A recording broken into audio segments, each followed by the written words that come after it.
ونزلنا عليك الكتاب تبيانا لكل شيء وهدى ورحمة وبشرى للمسلمين. 6-7 دن الحمدللہ گزر گئے رمضان المبارک کی مبارک راتوں کے اندر قرآن کریم سنتے ہوئے اور قرآن کریم سناتے ہوئے، قرآن کو سمجھتے ہوئے اور قرآن کو سمجھاتے ہوئے،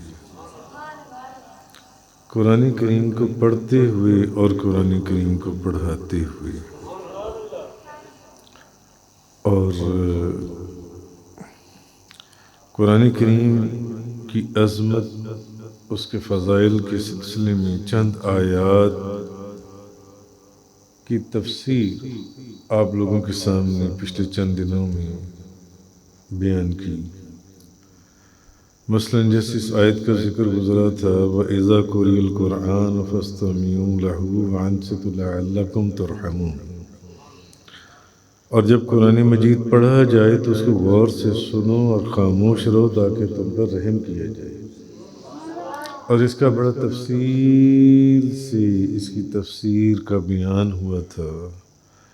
کہ قرآن مجید کے سننے کے دوران جب قرآن مجید پڑھا جائے بالکل خاموش ہو کر اس قرآن کو سننا چاہیے،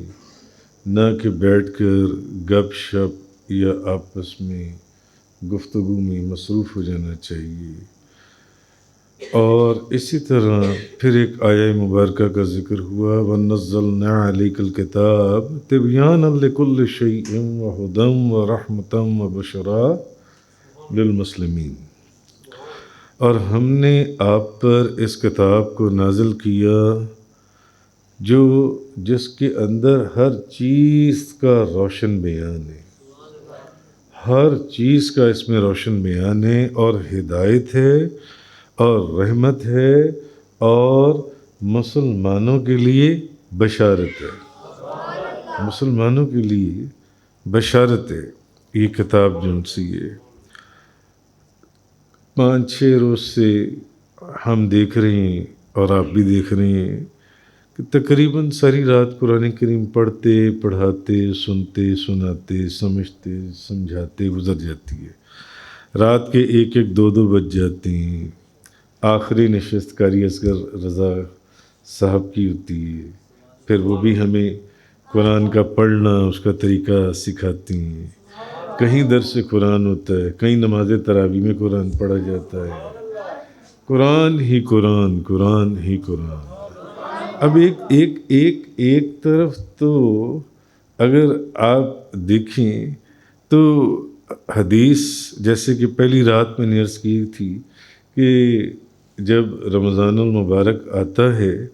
تو کیا ہوتا ہے، جنت کے دروازے کھول دیے جاتے ہیں،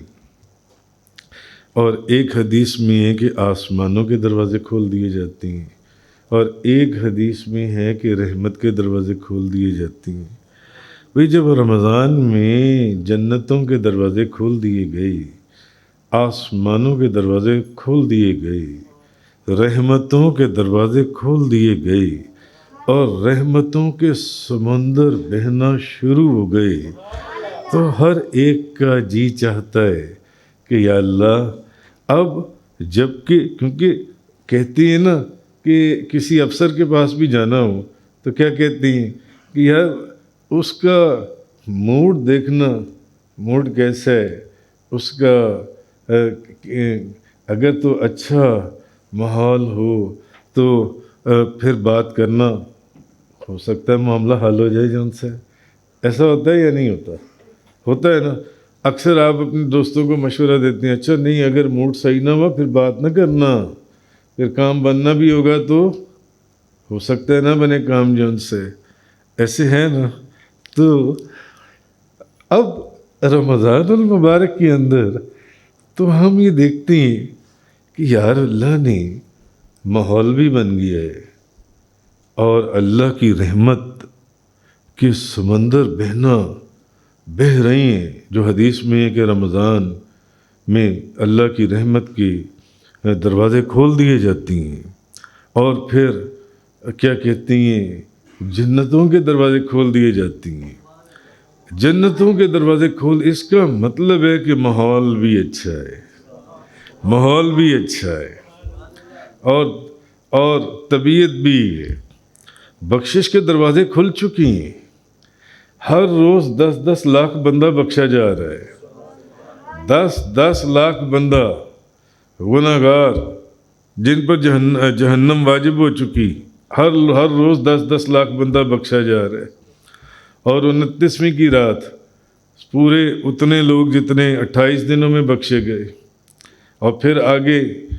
عید کی رات جون سی ہے۔ یہ ساری باتیں میں پیچھے عرض کر رہا ہے، ماحول بھی ہے، اب تو کیفیت بھی ہے۔ تو اب دل میں آتا ہے کہ یار اب تو ان دنوں کے اندر ہمیں دعا مانگنی چاہیے، مانگ لو جو مانگنا ہے، مانگ لو جو مانگنا ہے۔ مگر یہ کیا، ہم تو یہاں آتے ہیں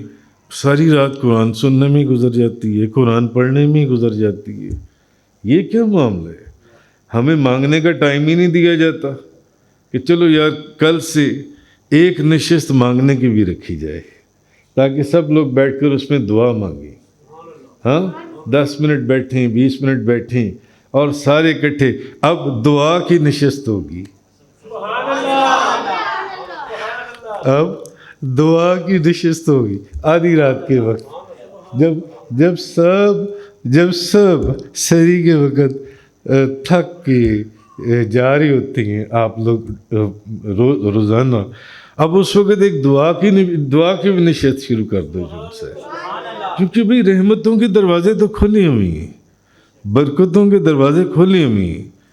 جنتوں کے اس نے دروازے کھول دیے۔ مانگ لو اس سے جو مانگنا ہے، مانگ لو۔ مگر یہ کیا، ہم یہاں آتے ہیں ساری رات، مانگنے کا ٹائم ہی نہیں ملتا۔ ہم تو قرآن سنتے رہتے ہیں، قرآن سناتے رہتے ہیں، کبھی وہ نماز تراویح میں قرآن سنا رہے ہوتے ہیں، ہم سن رہے ہوتے ہیں، کبھی پیر طریقت قاری اصغر رضا صاحب مدد اللہ العلی وہ آپ کو قرآن ہمیں پڑھنا سکھا رہے ہوتے ہیں، اور کبھی حضرت صاحب قرآن پاک بیان کرنا شروع کر دیتے ہیں۔ ساری تو مانگیں کس وقت جن سے، رات تو ساری رحمتوں والی، برکتوں والی، جنت کے دروازے کھلے ہوئے، ایسی رات جون سی ہے، مانگنے کا تو ٹائم ہی نہیں ملتا۔ ساری رات تو ہم قرآن سننے، سنانے، پڑھنے، پڑھانے، سمجھانے میں گزار دیتے ہیں، تو پھر ہم دعا کس وقت مانگیں؟ رحمتوں کے دروازے تو اب کھلے ہوئے ہیں، جب رمضان گزر جائے گا تو پھر دعا مانگنے کا ٹائم ملے گا، کیونکہ اس وقت تو نماز تراویح نہیں ہوگی جو ان سی ہے۔ تو میں آپ کو ایک حدیث مبارکہ سناتا ہوں، ترمذی شریف کی حدیث مبارکہ ہے، اس کو سن کر انشاءاللہ آپ کی آنکھیں ٹھنڈی ہوں گی اور روح کو قرار آئے گا کہ حضرت ابو سعید رضی اللہ تعالی عنہ آپ فرماتے ہیں کہ رسول کریم صلی اللہ علیہ وسلم نے فرمایا، جی رسول کریم صلی اللہ علیہ وسلم نے فرمایا، اس کو امام ترمذی نے، یہ ترمذی شریف کی حدیث ہے، میں نے الحمدللہ ان کے بھی مزار پر حاضری دی ہے، امام ترمذی کے مزار پر۔ تو نبی کریم صلی اللہ علیہ وسلم نے فرمایا کہ اللہ تبارک و تعالی فرماتا ہے، نبی پاک صلی اللہ علیہ وسلم نے فرمایا کہ اللہ فرماتا ہے، جو شخص قرآن مجید پڑھنے میں مصروف ہو گیا، جو بندہ قرآن مجید پڑھنے میں، پڑھانے میں، سمجھنے میں، سمجھانے میں، سننے میں، سنانے میں، نبی پاک صلی اللہ علیہ وسلم نے فرمایا جو بندہ قرآن پڑھنے میں مصروف ہو گیا، قرآن میں مشغولیت کی وجہ سے وہ میرا ذکر ہی نہ کر سکا، دعا تو پھر ایک طرف ہے، وہ میرا ذکر ہی نہ کر سکا، مگر حدیث میں ہے کہ وہ میرا اب حدیث کے الفاظ سنیں کہ وہ میرا اس قرآن کو سننے کی وجہ سے، قرآن کے اندر مصروف ہو جانے کی وجہ سے، تو آپ سب لوگ ان راتوں کے اندر ساری رات کس چیز میں مصروف ہیں؟ قرآن کے اندر آپ لوگ مصروف ہیں، ایسے ہی ہے نا؟ الحمدللہ رب العالمین، سب کہیں سبحان اللہ۔ سب لوگ قرآن سننے میں، قرآن کو سمجھنے میں، قرآن کے اندر مصروف ہیں، قرآن کے اندر۔ تو نبی پاک صلی اللہ علیہ وسلم نے فرمایا، اللہ نے فرمایا جو بندہ اس وجہ سے میرا ذکر نہ کر سکا، میرا ذکر نہ کر، رات کو تسبیحاں پڑھتا تھا، فلانی چیز کی تسبیح، فلانی تسبیح، فلانی تسبیح، فلانی، وہ تو اب تو قرآن سن رہا ہے، قرآن سنا رہا ہے، قرآن پڑھ رہا ہے، قرآن پڑھا رہا ہے، قرآن سمجھ رہا ہے، قرآن سمجھا رہا ہے جو ان سے، ایسے ہی ہے نا؟ تو اور نہ صرف ذکر کر سکا اور نہ وہ بندہ مجھ سے کوئی دعا کر سکا، وہ تو سارا وقت قرآن سمجھتا ہے، قرآن میں مصروف ہے جو ان سے۔ تو نبی کریم صلی اللہ علیہ وسلم آپ فرماتے ہیں کہ اللہ تعالیٰ فرماتا ہے کہ میں اس شخص کو دعا کرنے والوں سے زیادہ عطا فرماؤں گا۔ اللہ یعنی اس شخص کو دعا مانگنے کی کوئی ضرورت ہی نہیں، اس کی ساری دعائیں میں قبول کر لوں گا، اس کی ساری دعائیں میں قبول کر لوں گا۔ جو بندہ قرآن کے اندر مصروف رہا، اس کی ساری دعائیں میں قبول کر لوں گا، میں اس کو، بلکہ ان کی ہو سکتا ہے کہ وہ اپنی دعاؤں میں اتنا کچھ نہ مانگ سکے، کیونکہ اللہ پاک نے فرمایا میں اس کو اس سے بھی زیادہ عطا فرماؤں گا، اس سے بھی زیادہ عطا فرماؤں گا۔ بھئی ہمیں تو نہیں پتا کہ ہم جو چیز مانگ رہے ہیں وہ اللہ کی بارگاہ میں ہم اپنے لیے ہر لحاظ سے مکمل اور اکمل مانگ رہے ہیں،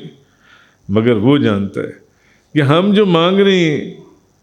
وہ ہمارے لیے مناسب ہے یا نہیں ہے۔ وہ ہم سمجھ رہے ہیں وہ بہت زیادہ ہے، ہو سکتا ہے وہ بہت ہی تھوڑا ہو، وہ تو اللہ جانتا ہے اس نے ہمیں کیا دینا ہے۔ مگر جو بندہ قرآن پڑھنے میں، قرآن سننے میں، قرآن سمجھنے میں، الحمدللہ رب العالمین، جیسے آپ تمام دوستوں کو میں بلا ناگہ یہاں پر دیکھ رہا ہوں، 6-7 دنوں سے ساری رات آپ قرآن مختلف نشستوں میں سن بھی رہی ہیں، سنا بھی رہی ہیں، سمجھ بھی رہی ہیں، سمجھا بھی رہی ہیں۔ جب آپس میں آخری نشست چلتی ہے، سب ایک دوسرے کو سنا رہے ہوتے ہیں، سن رہے ہوتے ہیں، سمجھ رہے ہوتے ہیں، سمجھا رہے ہوتے ہیں۔ اور قاری اصغر رضا صاحب جن سے ہیں وہ اس وقت ہمارے استاد ہوتے ہیں اور ہمیں چیزیں بتا رہی ہوتی ہیں جن سے۔ اللہ پاک نے کیا فرمایا؟ میں اس کو دعا کرنے والوں سے زیادہ عطا فرماؤں گا۔ اگر وہ قرآن کے اندر مصروف ہو گیا اور قرآن کے اندر مصروف ہونے کی وجہ سے اس کو دعا مانگنے کا ٹائم نہیں ملا، اس کو میرا ذکر کرنے کا وقت نہیں ملا، وہ میرا ذکر نہ کر سکا، تو میں اس کو دعا کرنے والوں سے زیادہ عطا فرماؤں گا۔ اس لیے کہ اللہ کے کلام کی فضیلت، آگے حدیث میں اللہ کے کلام کی فضیلت کیوں، یہ اتنا اعزاز اور اتنا بڑا انعام اس بات کے پر کیوں ہے؟ اس لیے کہ یہ اللہ کا کلام ہے، اللہ کا کلام ہے، اور اللہ کے کلام کی فضیلت باقی کلاموں پر ایسی ہے جیسے کہ اللہ کی فضیلت مخلوق پر ہے۔ اب بتائیں، کروڑوں اربوں خربوں قسم کے کلام ہیں اس کائنات کے اندر، مگر نبی پاک صلی اللہ علیہ وسلم نے کیا فرمایا اس لیے یہ اعزاز، یعنی کہ اس کی شرح کے اندر، کہ اس کی تفسیر کے اندر، اس کے معنوں کو سمجھنے کے اندر، اس لیے یہ انعام یا اعزاز و اکرام ہے۔ جو بندہ قرآن کو سننے اور سمجھنے میں اپنے اتنا مصروف ہو گیا کہ نہ اس کو اللہ کے ذکر کرنے کا، نہ اس کو دعا مانگنے کا ٹائم ملا، تو نبی کریم صلی اللہ علیہ وسلم فرماتے ہیں کہ اللہ تبارک و تعالیٰ فرماتا ہے کہ قرآن میں مصروف ہونے کی وجہ سے جس کو یہ ٹائم نہ ملا تو میں اس کو دعا کرنے والوں سے زیادہ عطا فرماؤں گا۔ آگے اس کی وجہ بھی فرمائی، کیوں؟ اس لیے کہ اللہ کے کلام کی فضیلت، اللہ کے کلام کی فضیلت باقی کلاموں کے اوپر ایسی ہے جیسے کہ اللہ کی فضیلت مخلوق کے اوپر ہے۔ بتائیے کوئی نسبت، کوئی ایسی کوئی بات ہے؟ کہاں اللہ کی ذات اور کہاں مخلوق اس کی، کہاں مخلوق اس کی۔ ایسی اس کلام کی فضیلت ہے تو اللہ کے کلام باقی کلاموں کے پر جان سی ہے۔ تو کہنے کا مقصد یہ ہے کہ حضرت انس بن مالک رضی اللہ تعالی عنہ بیان کرتے ہیں، الحمدللہ میں نے حضرت انس بن مالک کے مزار پر بھی حاضر ہوں۔ جی ہاں، غالباً ان کا مزار بصرہ کے قریب ہے، عراق کے شہر میں۔ حضرت انس بن مالک رضی اللہ تعالیٰ عنہ فرماتے ہیں کہ نبی پاک صلی اللہ علیہ وسلم نے فرمایا، بے شک اللہ کی مخلوق میں سے کچھ لوگ اہل اللہ ہیں، اللہ والے ہیں، اللہ کے بندے ہیں۔ صحابہ کرام نے کہا یا رسول اللہ وہ کون لوگ ہیں؟ تو حضور نے فرمایا، آپ نے فرمایا اہل قرآن، اہل قرآن، یعنی جو لوگ قرآن میں مصروف ہو جاتے ہیں، جو قرآن کو پڑھتے ہیں، قرآن کو سمجھتے ہیں، قرآن کو لکھتے ہیں، قرآن کو لکھاتے ہیں، قرآن کو یاد کرتے ہیں، یاد کرواتے ہیں، قرآن میں مصروف ہو جاتے ہیں، وہ لوگ آپ نے فرمایا کہ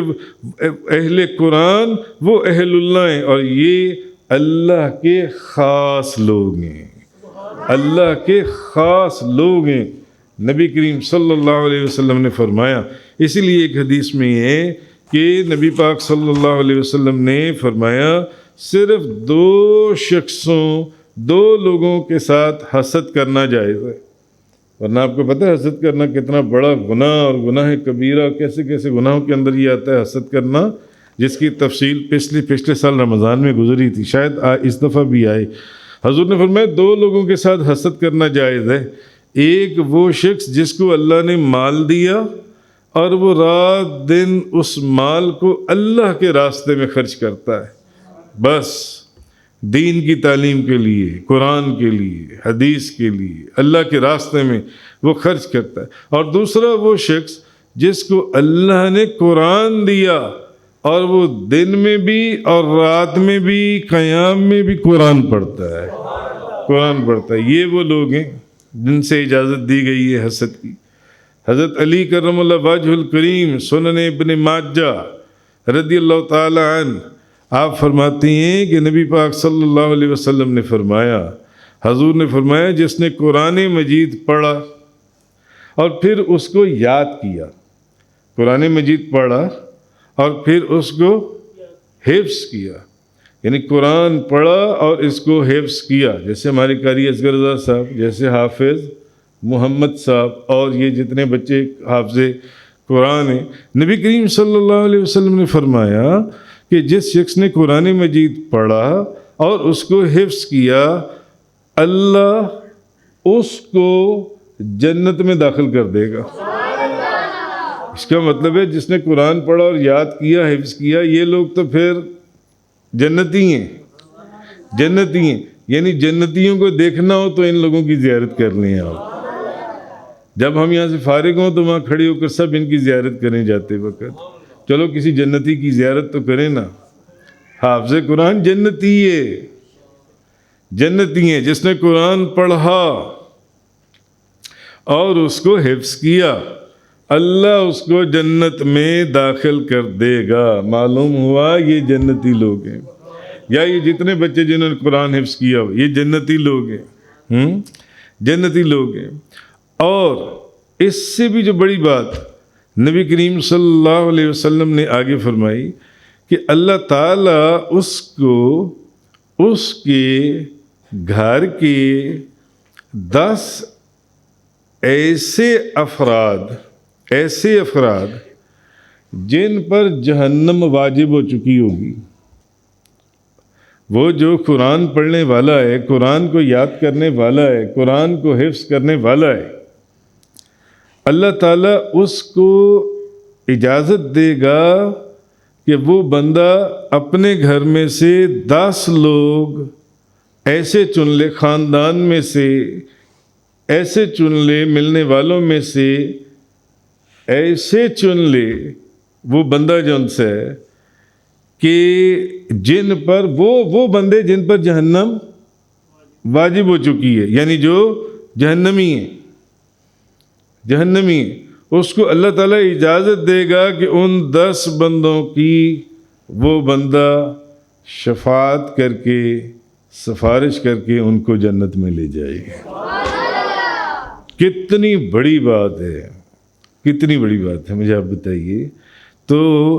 میں آج دوپہر کو جب یہ حدیث مبارک پڑھ رہا تھا تو میرے ذہن میں نا یہ حافظ صاحب, حافظ اور یہ قاری اصغر صاحب کا ذہن میں ہے. میں نے کہا کہ میں ان سے یہیں پر جون سی ہے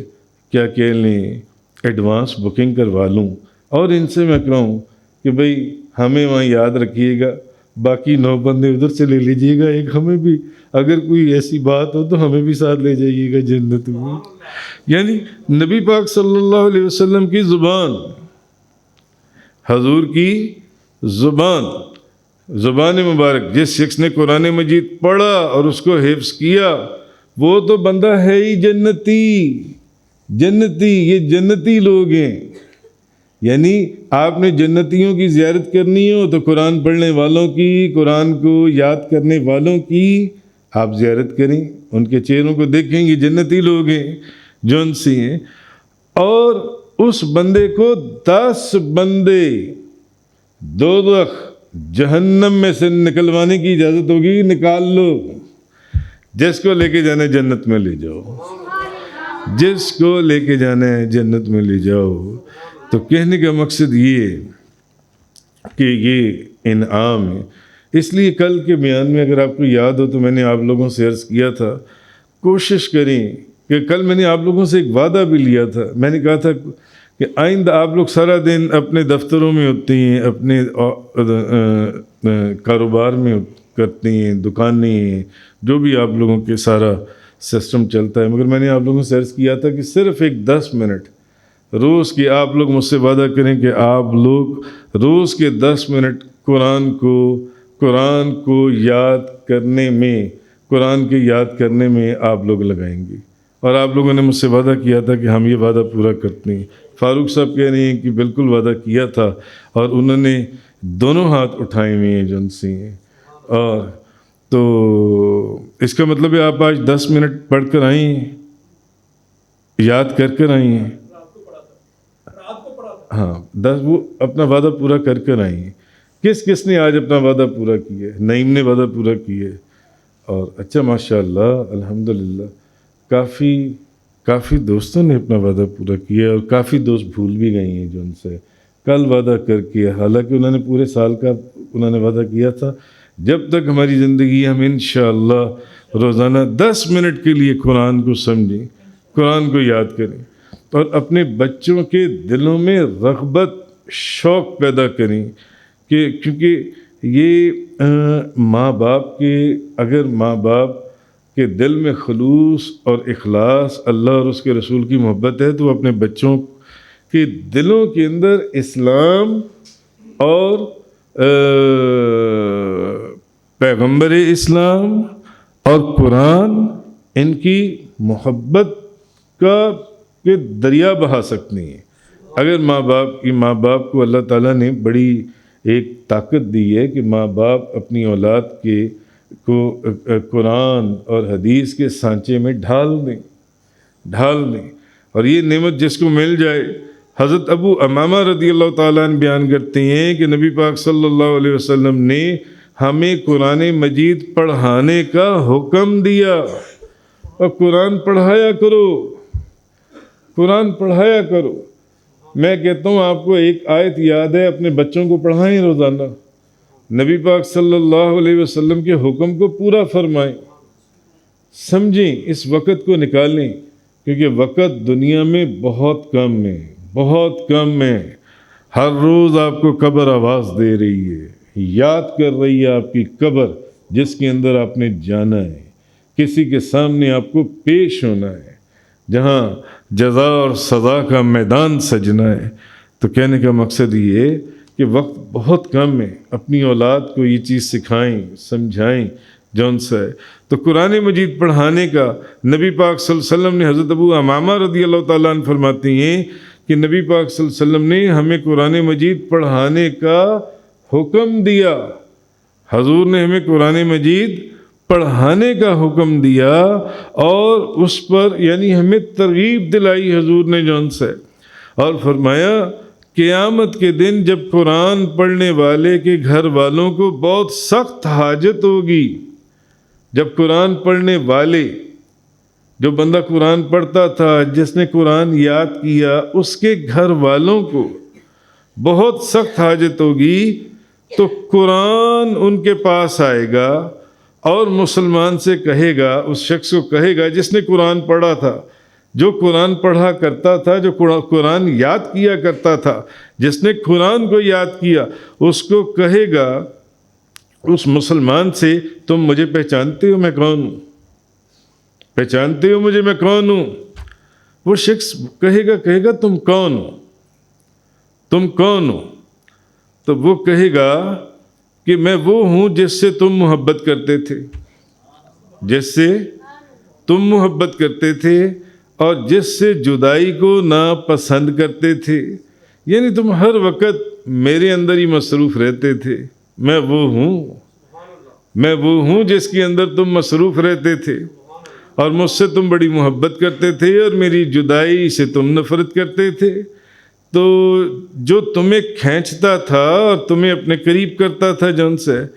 تو اب وہ شخص جن سے نبی پاک صلی اللہ علیہ وسلم نے، آپ نے فرمایا کہ وہ شخص جن سے وہ کہے گا شاید تم قرآن ہو۔ پھر قرآن اس کو اللہ کی بارگاہ میں لے جائے گا، قرآن اس کو اللہ کی بارگاہ میں لے جائے گا، تو اس کے دائیں طرف ایک فرشتہ ہوگا اور بائیں طرف اس کے جنت ہوگی، بائیں طرف جنت ہوگی، اور اس کے سر کے اوپر سکینہ کو رکھا جائے گا، اور اس کے ماں باپ کو، جو قرآن پڑھا کرتا تھا، جو قرآن یاد کیا کرتا تھا، جیسے آج الحمدللہ رب العالمین آپ لوگ قرآن پڑھ رہی ہیں، قرآن کو سن رہی ہیں،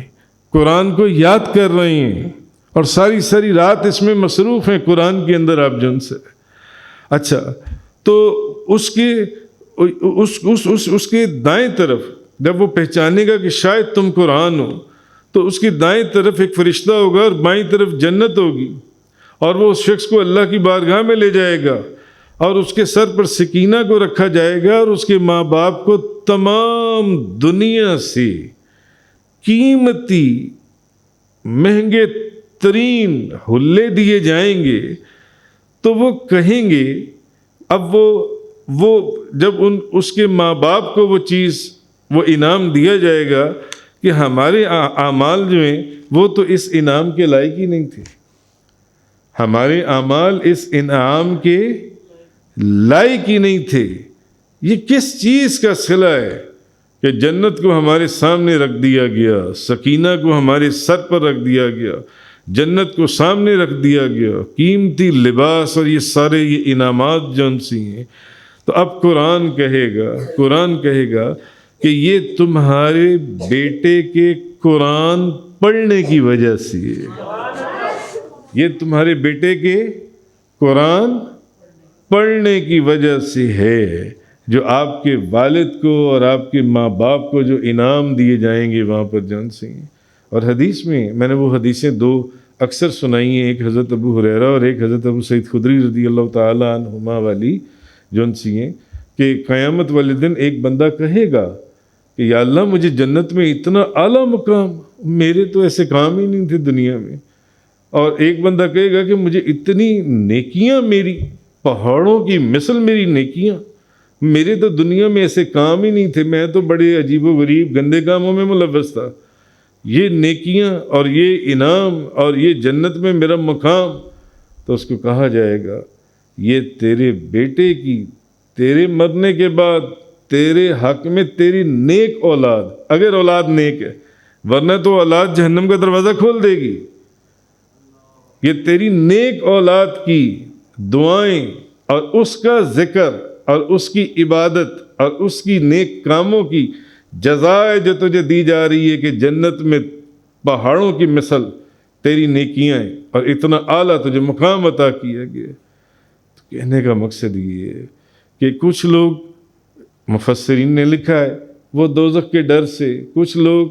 دوزخ کے ڈر سے نہیں، جنت کے لالچ میں۔ اصل تو چیز ہے اللہ کی رضا، اللہ اور اس کے رسول کی محبت میں وقت بہت کم ہے، بہت کم ہے۔ یہ جو میں نے قرآن کریم کی باتیں چند آپ کے سامنے رکھی کہ جو لوگ قرآن پڑھنے میں مصروف ہیں نا، جو لوگ قرآن پڑھنے والے ہیں، ان کو دعائیں مانگنے کی ضرورت نہیں ہے۔ نبی پاک صلی اللہ علیہ وسلم نے فرمایا یعنی کہ اس کی شرح کے اندر یہ کتنی دعائیں مانگ لیں گے، کتنی دعائیں مانگ لیں گے، وہ ان کو ان کی دعائیں مانگنے سے زیادہ عطا فرمائے گا، زیادہ عطا فرمائے گا۔ اللہ ہمیں سمجھنے کی توفیق عطا فرمائے۔ کوشش کریں جو بات سنتے ہیں نا اس کو دل کے اندر بٹھا لیں، دل کے اندر اس کو بٹھا لیں۔ اس کو ویسے سننے کا کوئی فائدہ نہیں ہے، اس کے اوپر عمل کرنے کی کوشش کریں۔ وآخر الدعوانا ان الحمد للہ رب